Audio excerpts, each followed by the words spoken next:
So asanteni sana.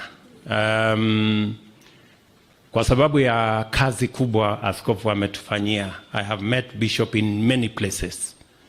I met him one time in Bungoma, nimekutana naye kule Kakamega, na kila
Yesu na mwamini nimemwona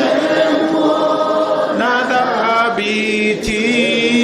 Yesu yu thamani, ahadi zake kweli.